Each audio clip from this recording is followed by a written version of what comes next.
Hello, welcome to my channel. This is unique for me. Yeah, thank you so much, my subscribers. Thanks for coming. And also, if you have not subscribed, please press the subscribe button. Press that red button just down this video on the right. Or you can go on YouTube and type unique for me, YOUNIQUEFUNMI. And please subscribe to support this channel. Thank you so much. Yeah, today's video is about my dad, my daddy. So happy posthumous birthday to him. You know, he passed on about 5.5 years ago. And, you know, since last year, I promised myself that I wasn't going to be moody or mourning on his birthdays again, that I'll just keep sharing him with the world. I'll keep sharing the memories and, you know, the wisdom. He was a man blessed with great wisdom. He was really blessed with wisdom. He wasn't a common daddy. He wasn't just a, you know, normal, everyday African daddy. And, you know, I was just privileged to be his daughter. And really, I love him. I still love him and death. Even he was just the best. And I know that a lot of people say a lot of nice things about their departed loved ones, but for me, it was real. It was real. That was my best friend gone. That was my confidant. That was my angel. My father was my angel. He was my angel here on earth. He was my angel. You know, that was him gone. He's with the angels now in heaven. They're celebrating him on our behalf. And, you know, I'm just proud to be his daughter. I'm really proud to have come through him. So, yeah. You know, I said I'll do something in his memory. Like, so I'm going to share a bit about 2 stories with you today. And also, you know, I planned to go out and eat. I wanted to go out and eat with my son because we're going out anyway today. We're supposed to go somewhere. He had an appointment, and I said when we're coming from the appointment that I would branch a restaurant and we'll eat. But when we're coming back, I wasn't hungry at all. You know, I just didn't have that appetite. And, you know, although I tried not to be moody, I tried to make myself happy, you know, doing things that make me happy and laugh. But also my son said he wasn't hungry. So that was that gone, because I was thinking if I would take him to a restaurant, then of course I will also order food for myself. My dad loved to eat. I would loved good food, and he took me out a few times, and, you know, that would have been good, you know, to take my son out. So, but that didn't happen today because we're both not hungry, but, you know, I'm still going to do that on his behalf anyway. So, because I also like good food. Anyway, so, you know, since last week, this thing kept coming to me. You know, these they say Orishabi Yaosi, you know, because you know, we celebrate mothers a lot. So, and, you know, it just kept thinking that this is not fair on, you know, good fathers. That good fathers need to be better celebrated, more celebrated in the world. And, you know, you're not saying, Orishabi, Yaosi, Orishabi Babanko. Showani, go see. Personally, I would say, go see Orishabi Baba, or like, hey, go see Orishabi Daddy, man. Nobody can be like him. Nobody is like him. I'm not going to put that pressure on anybody. You know, my husband is my husband. He's not my father. He's not daddy. You know, he's a very good father. He's a very good father. He tries to father me too, but daddy, you know. So there's no one can you know, no one can replace him in my heart like that. And, you know, I'm just going to give you about 2 stories of my life where my dad made so much impact. And daddy was a present father in my life all through my life. I can't say any story at any stage of my life without mentioning daddy. And, you know, not just mentioning him, like it took great part in every stage of my life. He prepared me for every stage of life. Primary school, is it bullying in primary school? Daddy was there, you know, teaching me, telling me about crushes. Before I got into secondary school, he was there, you know.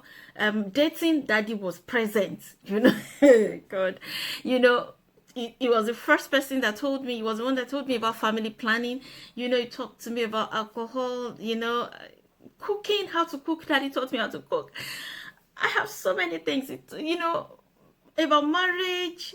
Oh God, he helped so much in my marriage. I'll tell you a story also about that. He helped meeting my in-laws for the first time. It was all daddy, you know. Daddy was there. He was there. He was actively there. So, you know, counseling in every way. So when I say my dad, my confidant, my dad, my gist partner, you know, I'll say daddy, you say you know, he was my gist partner. We did together, you know. We did all that together. So it was a lot difficult when he left. It was really difficult. I actually at the point didn't know I would survive. I'm not talking about that now. I'm celebrating him today. So yeah, the first one, let me tell you about meeting my in-laws for the first time. The impact of daddy, that the wisdom. Oh God, thank you so much, daddy. You know, when I was going to my in-laws for the first time, my dad gave me the opposite of the general advice that everybody usually gives when, you know, ladies are going to their in-laws. You know, when I was going, he planned, he wanted me to even go earlier. I said no. He just wanted me to go and see how everything was. And he was like, for me, you know, you're very beautiful. Oh God, I believed my dad. I believed him so much. I don't know why. You know, looking back now, I think back and I'm like, why did I believe him so much? I don't know. I don't know why. I just believed him even more than like almost everybody in this world. I believed him. I just believed that he just loved me for me. You know, and he put this thing in me. Fulola, you are beautiful. You are brilliant. He used to say, Olewa, Oniwa, Oni Opolo. Like, you're beautiful, you're brilliant, and you're beautiful, you're brilliant. You have good character. Yeah, you know. So, and you know, he will now say, that's a man that marries you has won a lottery. Oh my God, I felt like a princess. My father, I don't know why I felt so beautiful. So even when I was dating my husband, I felt as if I was doing him a favor. Oh God, I felt as if I was doing him a favor. I felt like, drop me or I drop you, I don't care. You know, I loved him. I was loved up. I loved him. I was in love, obviously in love. My dad kept saying it, that you got so much in love, but I couldn't control that. But still, you know, I had this confidence. So when I was going to my in-laws, when I was going to my in-laws, my dad said, when you go there, treat his mom like your mother. Respect her like your mother. But he kept saying, but she's not your mother. You can't behave to her the way you will behave to your mother. Respect her the way you will respect your mother. Respect the father-in-law or the father figure in his life like you will respect me. His elderly ones, treat them like elders. His younger ones that are older than you, treat them the way you treat your own brother. And the young ones, the ones that are younger than you, the ones that are your mates, treat them like your friends. The ones that are younger than you, treat them like your younger ones. Don't go there and be kneeling down up and down. That was what Daddy said. You know, don't go there and be calling them brother, auntie.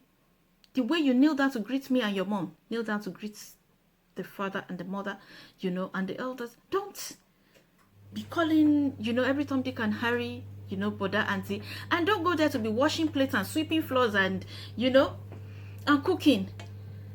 So I was nervous, you know, because that was different from the general thing. I was quite nervous. So I told my husband, then my fiancé, when I was going to his house, I said, this is what Daddy said.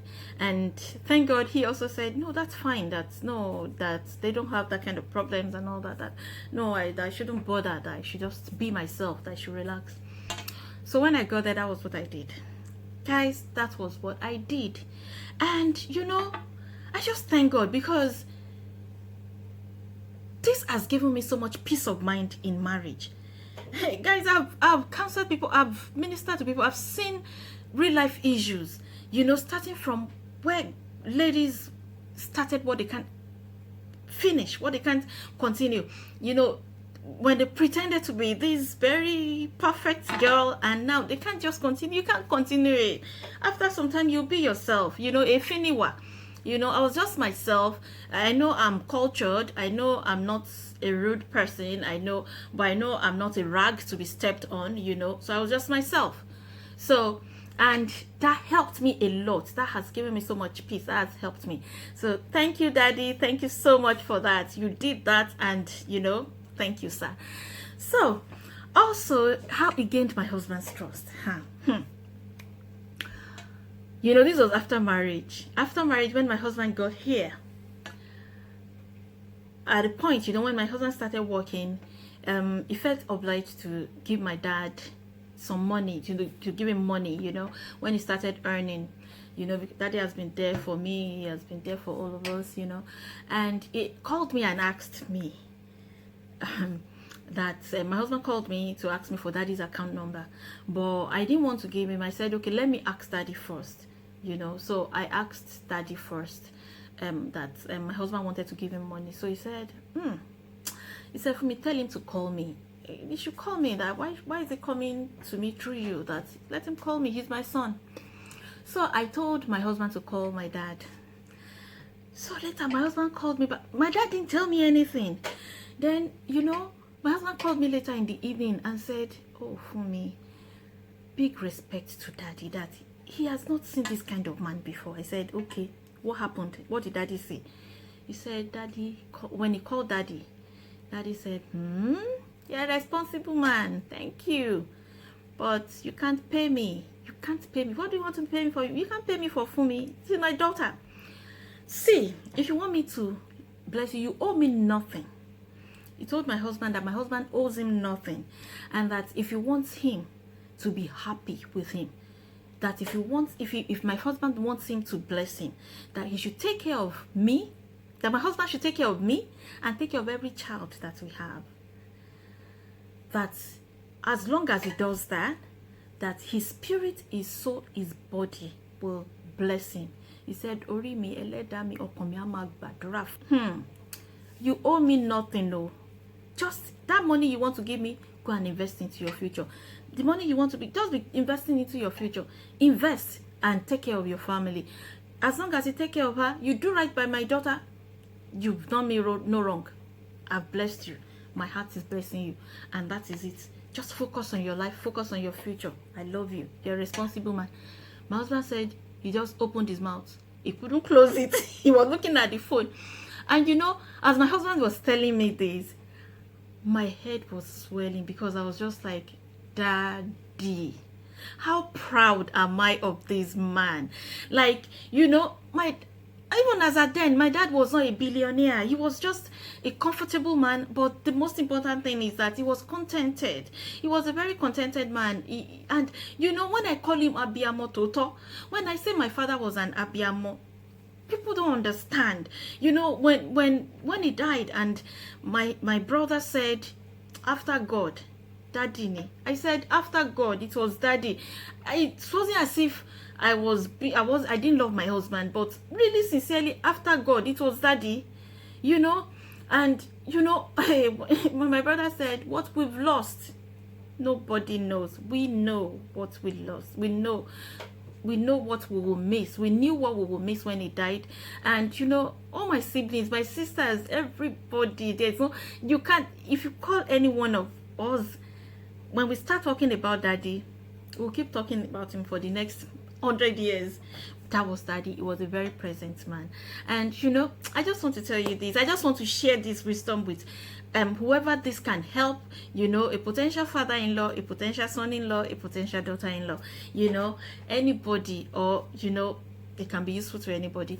I just want to share this with you. So Daddy, I'm just, you know, I'm sharing your wisdom with the world, and I know that the angels are celebrating you on our behalf. I love you so much, Daddy. Love you. Happy posthumous birthday. Thank you for all that you've done. So yeah, everybody, please share. That's all I have come to tell you today. Please share and subscribe if you have not subscribed. Take care and have a wonderful week. Thank you. Bye.